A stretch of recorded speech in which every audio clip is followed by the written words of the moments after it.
ते नेतृत्व कुठे आहे?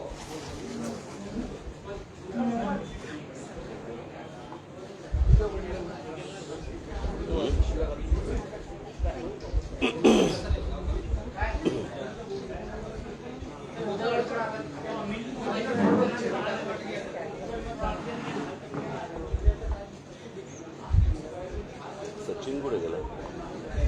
सचिन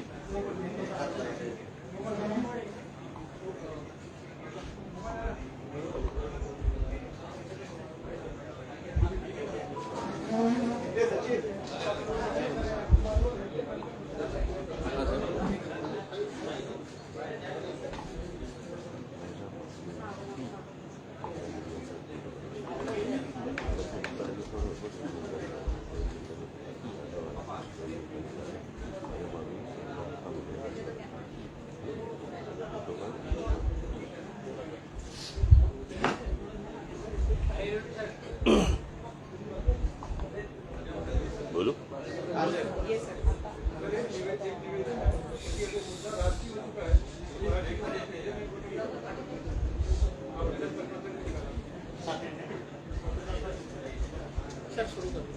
हिंदी में कोशिश करूंगा।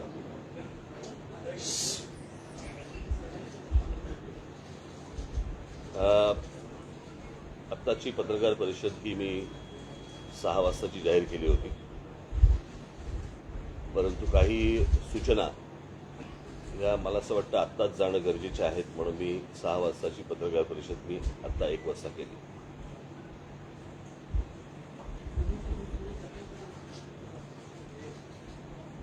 आज सकाळपासून मला महाराष्ट्रातल्या विविध भागांमधनं मला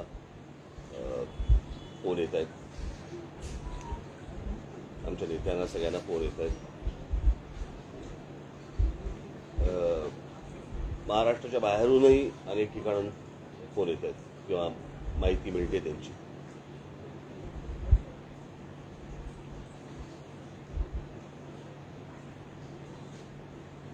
पोलिसांचे फोन येत आहेत, पोलीस काही गोष्टी सांगतायत। सर्वसाधारणपणे आता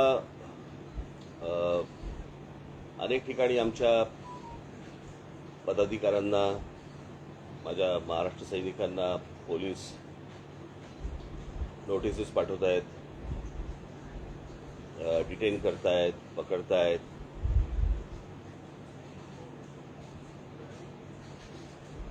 ही गोष्ट फक्त आमच्या बाबतीत का होते एवढाच फक्त आम्हाला प्रश्न आहे।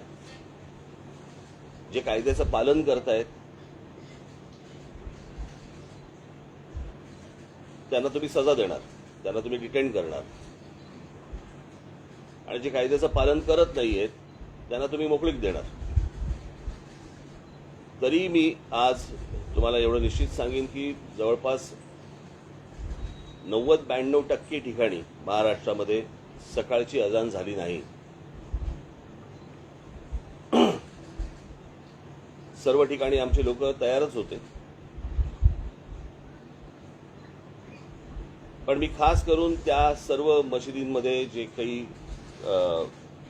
काय चालवणारे जे कोणी मौलवी वगैरे जे कोणी असतील त्यांचे मी खास आभार मानेन की आमचा जो विषय आहे तो विषय त्यांना नीट समजला। तर मला आता मुंबईचा जो रिपोर्ट आलाय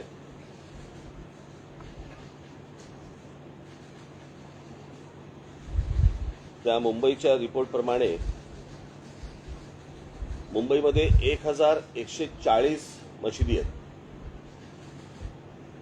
आणि त्याच्यापैकी 135 मशिदींवरती सकाळची अजान 5 वाजायच्या आत लावली गेली।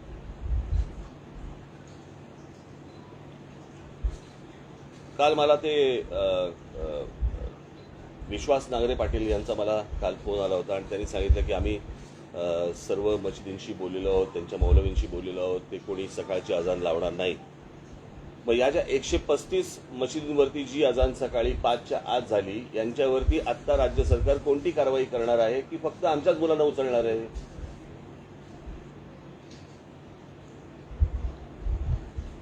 एक विषय मला असं वाटतं आपण समजून घेतला पाहिजे, हा विषय क्रेडिटचा नाहीये। की हे आमच्यामुळे झालं किंवा कोणामुळे झालं, हा विषय नाही आहे. मला असं वाटतं की सामंजस्याने जर सगळ्यांनी जर हे विषय नीट हाताळले तर हा विषय सगळ्यांचा आहे. म्हणजे हा एकटा क्रेडिट काय बाबा आमच्यामुळे 92% ठिकाणी अजान झाली नाही, मला नाही असल्या क्रेडिट घ्यायची इच्छा पण नाही. आम्ही हे फक्त बोललो, तुम्ही ही गोष्ट दाखवली, लोकांपर्यंत पोहोचवली, लोकांनी ही मान्य केली. त्याच्यामध्ये ज्या मशिदी होत्या त्या मशिदीमधले जे मौलवी होते त्यातल्या अनेकांना हा विषय समजला, त्यांच्यापर्यंत पोहोचला, सरकारपर्यंत पोहोचला. सरकारमधल्या मी पोलीस दलाला देखील मी धन्यवाद देईन की त्यांनी ह्या सगळ्या गोष्टींची काळजी घेतली. मी तुम्हालाही खास करून धन्यवाद देईन की तुम्ही हा लोकांपर्यंत नीट विषय पोहोचवलात. त्याच्यामुळे मला असं वाटतं की हा एक कलेक्टिव्ह एफर्ट होता आणि ज्याच्यातनं लोकांना जो त्रास दिवसभराचा होतो तो कमी होईल किंवा बंद होईल ही यातनं अपेक्षा आहे. हा विषय फक्त काही मशिदींवरच्या भोंग्यांचा आहे अशातला भाग नाही. मंदिरांवरती काही ठिकाणी आहेत तेही खाली आले पाहिजे. ज्याचा ज्याचा या गोष्टींचा लोकांना त्रास होतो मला असं वाटतं ती गोष्ट बंद झाली पाहिजे. मला काल विश्वास नांगरे पाटलांनी मला सांगितलं की आम्ही इतक्या आमच्याकडे ऍप्लिकेशन्स आले आणि इतक्या आम्ही मशिदींच्या भोंग्यांना आम्ही परवानगी दिली. मला एक गोष्ट कळत नाहीये की आत्ता मुंबईत महाराष्ट्रामध्ये ज्या मशिदी आहेत यातल्या बहुतांशी मशिदी या अनधिकृत आहेत. अनधिकृत मशिदींवरती लागलेले भोंगे हे अनधिकृत आहेत आणि त्यांना सरकार परवानगी देते अधिकृत.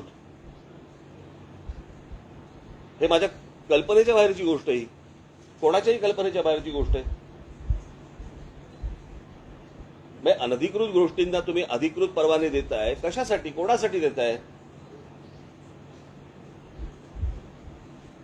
आणि मी आत्ताची पत्रकार परिषद ही घेणं एवढंच माझं आत्ताचं कारण आहे की हा विषय फक्त सकाळच्या अजान पुरताचा नाहीये.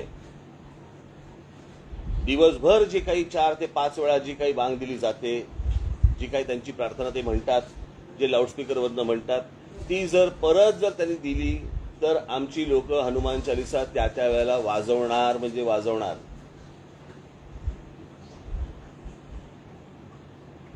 प्रश्न असा आहे की सुप्रीम कोर्टाच्या आदेशाचं पालन जर समजा तुम्हाला करायचं असेल तर सुप्रीम कोर्टाने सांगितलेले डेसिबल्स मी काल माझ्या पत्रामध्ये दिलेले आहेत. साधारणपणे जिकडे लोकवस्ती असते त्या लोकवस्तीमध्ये 45 ते 55 डेसिबल पर्यंत तुम्ही स्पीकर लावू शकता परवानगी घेऊन.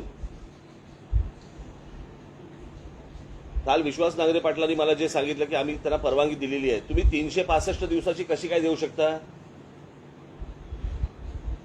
आम्हाला परवानगी देताना दिवसाची परवानगी तुम्ही देणार, सणासुदीला देताना तुम्ही 10 दिवसाची 12 दिवसाची अशी परवानगी देणार आणि यांना 365 दिवसाची देणार. कशासाठी? आणि मला असं वाटतं ह्यांनी पण रोजच्या रोज परवानगी मागितली पाहिजे, तीही सुप्रीम कोर्टाने सांगितलेल्या डेसिबलच्या नियमात बसून. आता ते जे 45 ते 55 डेसिबल सांगितलंय म्हणजे आपल्या घरचा जो मिक्सर असतो त्या मिक्सरचा जो आवाज येतो तेवढे डेसिबल, याच्यावरती जाता येणार नाही. आता प्रश्न असा आहे, मी सांगितलं होतं की हे पहिले भोंगे खाली उतरवा. पोलिसांना काय एकच धंदा आहे का रोज सकाळी डेसिबल मोजत बसायचं? लोकांनी फक्त एवढीच गोष्ट करत बसायची का की यांचे डेसिबल जास्ती आहे का कमी आहे?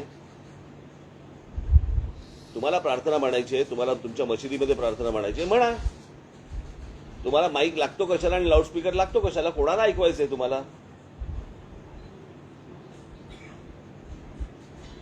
त्याच्यामुळे आमची जी मागणी आहे की याच्यावरचे अनधिकृत हे भोंगे हे खाली उतरले गेले पाहिजेत, उतरवले गेले पाहिजेत.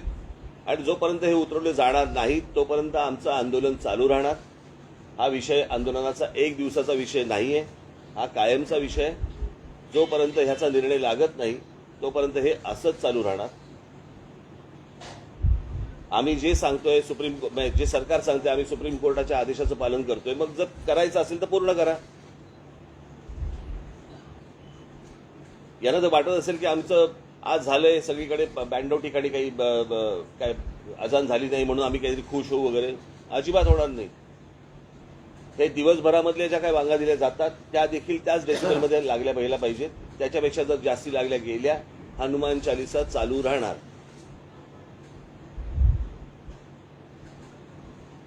यांचा जर या बाबतीत, बरं मी काल पण सांगितलंय, परत एकदा सांगतो, हा सामाजिक विषय, हा धार्मिक विषय नाही. याला जर धार्मिक वळण द्यायचा जर त्यांनी प्रयत्न केला तर त्याला आम्ही धार्मिक वळण देऊ. आमची अजिबात इच्छा नाही की कुठे शांतता बिघडावी या महाराष्ट्रातली, देशातली, किंवा कुठे दंगली व्हाव्यात. अजिबात इच्छा नाही, गरज पण नाही. तुमच्या जर लक्षात असेल तर परवा दिवशी माझ्या संभाजीनगरला भाषण चालू असताना ज्या वेळेला तिकडे बांग दिली गेली त्यावेळेला मी हे पोलिसांना सांगितलं. अन्यथा ते जर भडकवायचं असतं तर तिथे काय लेवल प्रकरण झालं असतं मला जरा सांगा. सो आम्ही ही गोष्ट शांततेमध्ये समजून सांगतोय. सरकारनी पण ती गोष्ट ऐकावी, समजून घ्यावी, पोलिसांनी समजून घ्यावी. आता त्या आमच्या लोकांची धरपकड कशासाठी धरपकड करते मला कळत नाही. मला मोबाईलच्या काळात कम्युनिकेशनची साधनं एवढी सगळ्या बाजूनी असताना तुम्ही माणसं पकडून काय होणार आहे, हातामध्ये काय लागणार तुमच्या. हे अजून 60-70च्या दशकामधला विचार करतायत का की राज ठाकरेचं भाषण सुरू झाल्यावरती तिकडची वीज बंद करा. अरे वीज काय बंद करायची, मोबाईलवरती दिसतं की भाषण. इतका मूर्खपणा हे कुठच्या काळामध्ये जगतायत मला कल्पना नाही. मला आपल्या सर्वांच्या माध्यमातून फक्त मला एवढंच सांगायचं होतं, हा विषय एक दिवसाचा नाही. माझ्या महाराष्ट्र सैनिकांना पण मला हेच सांगायचं आहे. माझ्या महाराष्ट्रामधल्या माझ्या हिंदू बांधवांना पण हीच मला गोष्ट सांगायची आहे की हा विषय एक दिवसाचा नाही.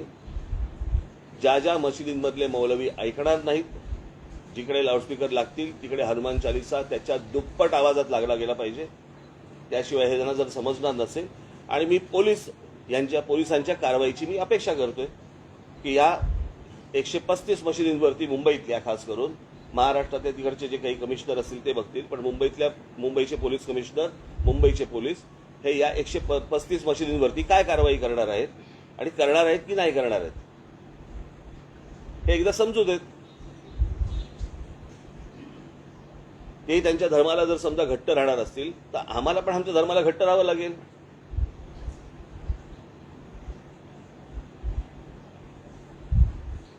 याचा पोलिसांनी विचार करावा, सरकारने विचार करावा. आणि मला असं वाटतं की या महाराष्ट्रात शांतता नांदावी, लाऊडस्पीकर्स बंद व्हावेत. जेव्हा तुम्हाला सणासुदीला लागतायत, काही सभांना लागतायत, पुढच्या कारणाला लागतायत, आपण समजू शकतो लाऊडस्पीकर. पण 365 दिवस सकाळी उठल्यापासून दिवसभरामध्ये 4-4, 5-5 वेळा तुम्ही जर ऐकवणार असाल तर आम्हाला नाही ऐकायचंय ते. याचा महिलांना, विद्यार्थ्यांना, कोणी आजारी ग्रस्त असतील त्यांना त्या गोष्टींचा त्रास होतो. एवढं पण समजत नाही. ह्यांचा धर्म मोठा माणुसकीपेक्षा. परंतु मी परत सांगेन आपल्याला की ज्या मशिदींवरचे सकाळी आज अजान झाली नाही त्यांनी देखील याच्या पुढे ज्या वेळेला त्यांना काय प्रार्थना म्हणायची आहे, एक तर पोलिसांनी हे भोंगे खाली आणले पाहिजे. तुम्हाला जी काय प्रार्थना करायची मशिदीमध्ये करा आणि हे आवाज बंद झाले पाहिजेत महाराष्ट्रामधले. एवढीच फक्त मी अपेक्षा करतोय. परत एकदा सांगतो, हा विषय एक दिवसाचा नाही. तुम्ही 4 तारीख म्हणून 4 तारीख पकडू नका. हा कायमस्वरूपी राहणार जोपर्यंत विषय निकाली लागत नाही तोपर्यंत. सर, एक प्रकारे तुम्ही हे आंदोलन जे आहे ते तीव्र करताय. म्हणजे एक प्रकारे जोपर्यंत हा मुद्दा सुटत नाही तोपर्यंत तुम्ही हे आंदोलन तीव्र करताय. यामुळे समाज स्वास्थ्य किंवा कायदा सुव्यवस्थेची परिस्थिती याचा विचार त्यांनी करायचा आहे, मी नाही करायचा आहे ना. मी तर सोपं सांगतोय की ही गोष्ट बंद करा म्हणून. तुम्ही मला काय प्रश्न विचारताय? असा एक आरोप केला जातो. प्रश्न आरोप करण्यापेक्षा त्यांना सांगा ना की ही गोष्ट बंद करा. कोणी प्रार्थना तुमची काय धर्माची असेल ती म्हणू नका हे मी सांगतोय का? मी हे बोलतोय का? नाही. ते म्हणा, तुमच्या मशिदीत म्हणा, तुमच्या घरात म्हणा. खरं तर धर्म हा तुमच्या घरामध्ये असला पाहिजे. देवळामध्ये जातो आपण, नमस्कार करतो, परत येतो. आपण या तिकडे प्रत्येक जण जो जातो तो काय आरती करत बसत नाही. मला असं वाटतं मी तुम्हाला एक बाहेर निरोप दिला होता ना. मी तुम्हाला मगाशी निरोप दिला होता की मला जे बोलायचंय मी आपल्यासमोर येऊन मांडीन. हा काही प्रश्नोत्तराचा तास नव्हे.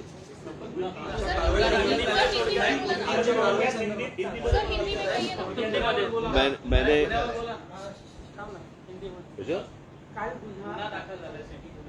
औरंगाबाद हिंदीमध्ये बोला. माझं हिंदी चांगलं नाही रे एवढं. चांगलं आहे, चांगलं आहे, चांगलं आहे.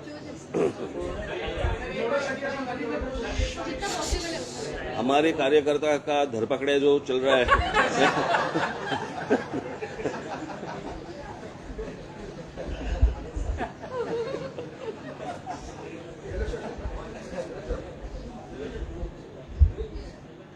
आज 4 तारीख है। 4 तारीख को हम लोगों ने मस्जिदों के ऊपर के जो लाउडस्पीकर है वो बंद करने के लिए सरकार को विनती की थी और 4 तारीख के बाद हम लोग अगर लाउडस्पीकर चलाए गए तो उसके सामने हम लोग हनुमान चालीसा इस महाराष्ट्र में देश में लोग चलाएंगे, लाउडस्पीकर के ऊपर चलाएंगे, ये हम लोगों ने कहा था।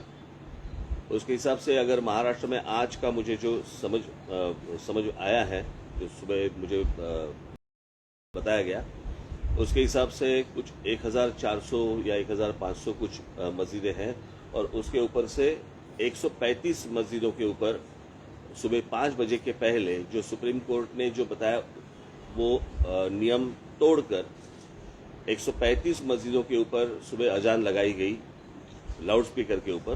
मैं पूछ रहा हूं महाराष्ट्र की पुलिस को, इन 135 मस्जिदों के ऊपर आप कौन सी कार्रवाई करने वाले हैं? आप हमारे कार्यकर्ताओं को पकड़ रहे हैं और इनके ऊपर कौन सी कार्रवाई कर रहे हैं?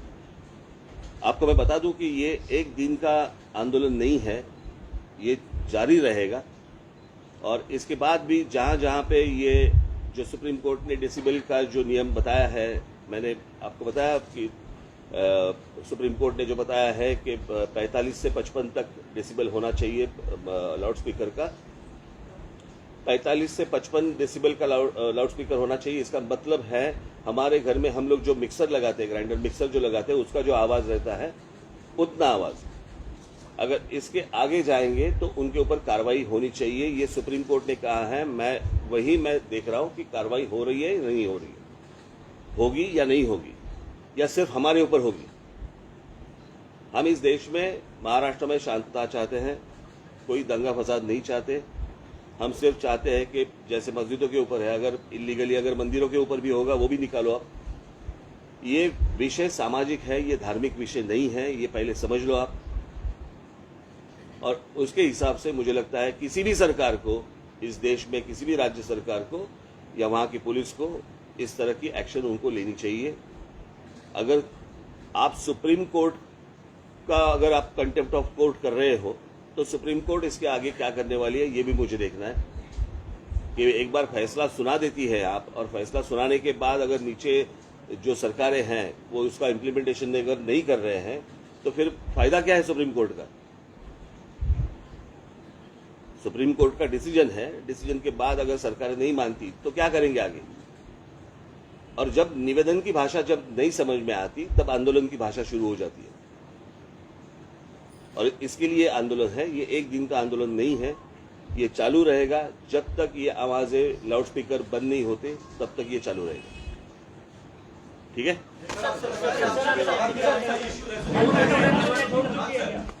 Sir, do you feel that issues would resonate outside Maharashtra?